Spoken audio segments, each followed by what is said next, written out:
नमस्कार. मी डॉक्टर मच्छिंद्र बांगर महाराष्ट्रातील आणि देशातील हवामान परिस्थिती संदर्भात ताजा अंदाज देणार आहे. मोन्था चक्रीवादळाचे परिणाम हे देशावर आणि अनेक राज्यांवर दिसू लागले आहेत. त्यामुळे याचा नेमकी पुढचा अंदाज कसा आहे ते आपण बघणार आहोत. शिवाय बंगालच्या उपसागराबरोबरच अरबी समुद्रात तयार झालेल्या डिप्रेशनचा देखील देशावर परिणाम झाला आहे. अगदी उत्तर प्रदेशपासून मध्य प्रदेश, राजस्थान, गुजरात या राज्यांवर त्याची एक ट्रपलाईन तयार झालेली आहे आणि पर्यायाने महाराष्ट्रासहित या राज्यांमध्ये सुद्धा पाऊस पडतोय. मोन्था चक्रीवादळ आज सिव्हिअर सायक्लॉनमध्ये रूपांतरित झालेलं आहे. जवळपास 100 किलोमीटर प्रति तासपेक्षाही जास्त वेग त्याला प्राप्त झाला आहे. त्यामुळे जवळपास पुढील 24 तास तरी याचा हा प्रभाव राहील असा अंदाज आहे. डिप्रेशनचं अस्तित्व अजूनही अरबी समुद्रामध्ये आहे. तर सिव्हिअर सायक्लॉन मोन्था हा देखील आता जवळपास किनारपट्टीला पोहोचलेला आहे. IMDने दिलेल्या रूटनुसार पूर्व विदर्भाच्या थोडं छत्तीसगड साईडला ते झुकण्याची शक्यता आहे. पहिली गोष्ट लक्षात घ्या की मोन्था हे चक्रीवादळ जरी विदर्भात थोडं परिणाम करणार असलं किंवा महाराष्ट्रात परिणाम करणार असलं तरी भूभागावर आलेल्यानंतर कोणत्याही वादळाचा प्रभाव कमी होतो. त्यामुळे एखादा डिप्रेशन किंवा कमी दाबाच्या स्वरूपातच ते पुढे येणार आहे. त्यामुळे फार घाबरून जाण्यासारखी परिस्थिती नाही, परंतु मुसळधार पाऊस काही जिल्ह्यांमध्ये नोंदला जाईल. अरबी समुद्रातील डिप्रेशन पुन्हा एकदा किनारपट्टी भागाकडे येऊ लागलं आहे. त्याच्यामुळे ते किती प्रभावी राहतं आणि किती पुढे येऊ शकतं यावर आता पुढील अंदाज अवलंबून असणार आहे. उद्या 29 तारखेला मेघगर्जनेसह विजांच्या कडकडासह विदर्भात पाऊस होणार आहे आणि विदर्भामध्ये ऑरेंज अलर्ट देण्यात आलेला आहे. संपूर्ण महाराष्ट्रामध्ये अजूनही येलो अलर्ट असून मेघगर्जनेसह पावसाचा अंदाज हा मराठवाडा, पश्चिम महाराष्ट्र, मध्य महाराष्ट्र आणि कोकणात कायम आहे. 30 तारखेला मात्र मराठवाड्यावरील याचा प्रभाव कमी होईल आणि एकूणच महाराष्ट्रातील पावसाचा प्रभावही कमी होईल. मात्र पश्चिम महाराष्ट्र, दक्षिण कोकण आणि विदर्भात मेघगर्जनेसह पावसाचा येलो अलर्ट कायम आहे. 31 तारखेला थोडं उत्तर महाराष्ट्र, मध्य महाराष्ट्र, पश्चिम महाराष्ट्रात अंदाज आहे हलक्या मेघगर्जनेचा. मात्र भारतीय हवामान खात्याने महाराष्ट्रातील पाऊस 1 तारखेला उघडण्याचे संकेत दिले आहेत.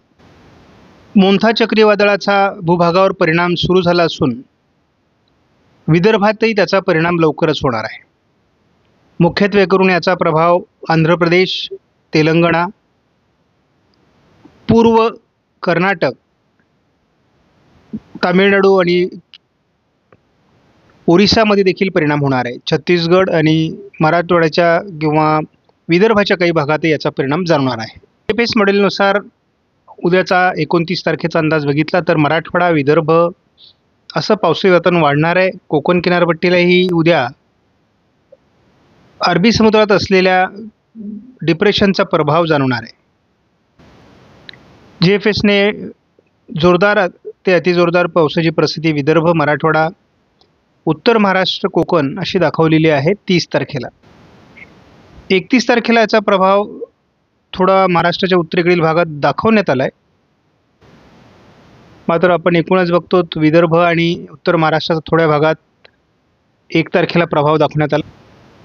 तसा महाराष्ट्रातील पाऊस आपल्याला 2 तारखेला उघडलेला दिसतोय. 3 तारखेला थोडं महाराष्ट्राच्या उत्तरेकडून पाऊस दाखवण्यात येतोय. 4 तारखेला मात्र मराठवाडा, उत्तर महाराष्ट्र, मध्य महाराष्ट्रात पावसाचा अंदाज आहे. 5 तारखेला थोडं मध्य महाराष्ट्र, पश्चिम महाराष्ट्र, मराठवाडा, कोकण पावसाचा अंदाज आहे. 6 तारखेलाही अंदाज आहे आणि 7 तारखेला देखील या भागात GFSने तरी पावसाचा अंदाज दिला आहे. आपण बघतो की 29 तारखेला उद्या महाराष्ट्रामध्ये विदर्भ, मराठवाड्याच्या पूर्व भागामध्ये, उत्तर महाराष्ट्रात देखील काही विभागात मेघगर्जनेसह मुसळधार पावसाचा अंदाज आहे. शिवाय अरबी समुद्रातील डिप्रेशन देखील पुन्हा एकदा ॲक्टिव्ह होण्याची शक्यता आहे आणि किनारपट्टी भागावर त्याचा परिणाम होऊ शकतो. 30 तारखेला देखील विदर्भात अतिवृष्टीची शक्यता आहे. कारण या मोन्था चक्रीवादळाचा अंश पूर्व विदर्भात असण्याची शक्यता आहे. मराठवाड्याचा उत्तरेकडील भाग आणि उत्तर महाराष्ट्रातही दोन्ही सिस्टममध्ये तयार झालेल्या ट्रफमुळे पाऊस होणार आहे. आता आपण बघतो की गुजरातवर आणि बिहार, उत्तर प्रदेश, झारखंड या काही राज्यांवर अतिवृष्टीची शक्यता आहे. परंतु महाराष्ट्रातला पाऊस 31 तारखेला उघडण्याची शक्यता आहे. 1 तारखेलाही पावसाचा प्रभाव कमीच आहे. 2 तारखेला देखील उत्तर महाराष्ट्र आणि कोकणात हलक्या पावसाचा अंदाज आहे. 3 तारखेला मात्र पावसाळी प्रभाव संपणं अपेक्षित आहे, केवळ ढगाळ परिस्थिती आहे. 4 तारखेला थोडं विदर्भाच्या भागात पावसाळी वातावरण असण्याची शक्यता आहे. हे वातावरण ढगाळ स्वरूपात महाराष्ट्रामध्ये 5 तारखेला असू शकतं. 6 तारखेला थोडं सांगली आणि कोल्हापूर, सिंधुदुर्गमध्ये हलकं वातावरण असण्याची शक्यता आहे. 7ला पश्चिम महाराष्ट्र, दक्षिण कोकणात हलक्या शिडकाव्याची शक्यता आहे. 8 तारखेला मात्र भारतातला पाऊस उघडणार आहे. मोन्था चक्रीवादळाचा लँडफॉल झाला असून आता ते रात्री भूभागावर सरकण्याची शक्यता आहे. उद्या सकाळी आणि दिवसभर दोन्ही सिस्टममुळे महाराष्ट्रात वाऱ्यांचा वेग 30 ते 40 किलोमीटर प्रति तास वाढण्याची शक्यता आहे आणि उद्या उशिरापर्यंत हे विदर्भात पोहोचण्याची शक्यता आहे. विदर्भात जोपर्यंत ते पोहोचेल तोपर्यंत त्याचा वाऱ्याचा वेग कमी झालेला असेल, तरी देखील विदर्भामध्ये 40 ते 45 किलोमीटर प्रति तास वारे काही भागात, पूर्व भागात खास करून असू शकतात आणि दरम्यान या भागामध्ये म्हणजे मराठवाड्याचा पूर्व भाग आणि पूर्व विदर्भात मोठी पावसाळी परिस्थिती निर्माण होऊ शकते असा अंदाज आहे.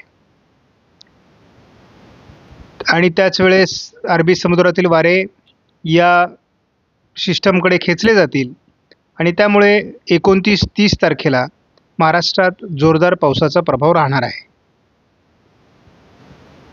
आपण या ठिकाणी बघतो की विदर्भात खास करून चंद्रपूर, गडचिरोली,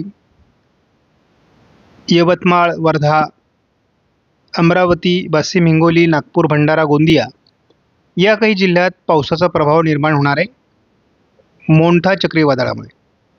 आणि अरबी समुद्रातील ओढल्या गेलेल्या बाष्पयुक्त वाऱ्यांमुळे थोडं छत्रपती संभाजीनगर, बीड, सोलापूर, लातूर, छत्रपती संभाजीनगर, जालना, उत्तर महाराष्ट्रातील नंदुरबार, धुळे, जळगाव, नाशिकमध्ये देखील आणि बुलढाणा, अकोल्यामध्ये देखील पावसाचा अंदाज आहे.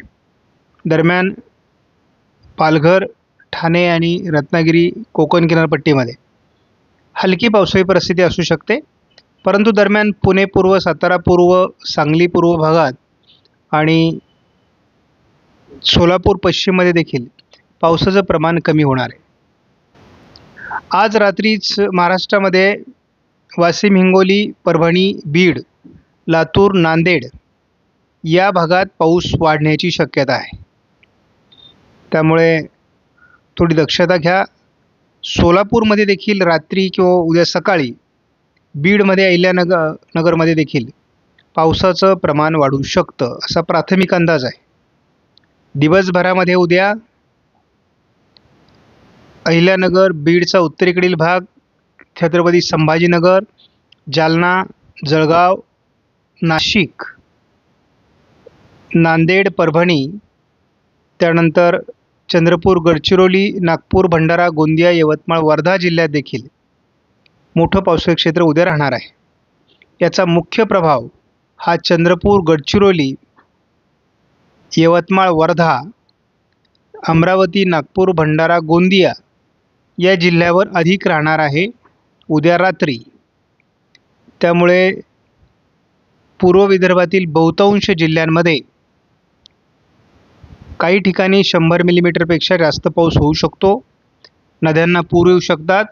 त्यामुळे जर आपले सोयाबीनच्या चुड्या या पाणी भरणाऱ्या ठिकाणी किंवा नदीच्या काठावर असतील तर त्या हलवा. वस्ती आपली जर नदीच्या काठावर असेल तरी देखील आपण काळजी घ्या. जनावरं नदीच्या कडेला बांधू नका आणि या काळात सुरक्षित ठिकाणी थांबा. कारण ही रात्र 29 तारखेची महत्त्वाची आहे. 30 तारखेला हे क्षेत्र विदर्भातून पुढे सरकण्याची शक्यता आहे. मात्र तरी देखील छत्रपती संभाजीनगर, जळगाव, अकोला, अमरावती, नागपूर, भंडारा, गोंदिया, वर्धा या काही जिल्ह्यांमध्ये 30 तारखेला जोरदार पावसाचा अंदाज आहे. त्यानंतर मात्र पावसाचा प्रभाव 31 तारखेपासून महाराष्ट्रातून कमी होईल. 31 तारखेला महाराष्ट्रात विशेष पाऊस नाही. 1 तारखेलाही महाराष्ट्रात विशेष पाऊस नाही. 2 तारखेला मराठवाडा आणि विदर्भाच्या काही भागात किरकोळ ढगाळ परिस्थिती. 3 तारखेला विदर्भात हलक्या पावसाची शक्यता. 4 तारखेलाही विदर्भातूनच हलक्या पावसाची शक्यता आहे. कोकण, उत्तर महाराष्ट्र, मध्य महाराष्ट्र, पश्चिम महाराष्ट्र पाऊस उघडतोय. 5 तारखेलाही विदर्भातच हलक्या पावसाची शक्यता आहे. 6 तारखेला महाराष्ट्रात स्थानिक वातावरण आहे, परंतु सातारा, सांगली, रत्नागिरी, सिंधुदुर्गमध्ये पावसाचा अंदाज आहे. 7 तारखेलाही कोकण किनारपट्टीत पावसाचा अंदाज कायम आहे. घाट माथ्यावर याचा प्रभाव असण्याची शक्यता आहे. 8 तारखेला किरकोळ ढगाळ परिस्थिती कोकणात असण्याची शक्यता आहे. 9 तारखेपासून पावसाचा प्रभाव संपला. आपणास व्हिडिओमधील माहिती महत्त्वपूर्ण वाटल्यास लाईक करा, शेअर करा, चॅनलला सबस्क्राईब करा. धन्यवाद. जय हिंद, जय महाराष्ट्र, जय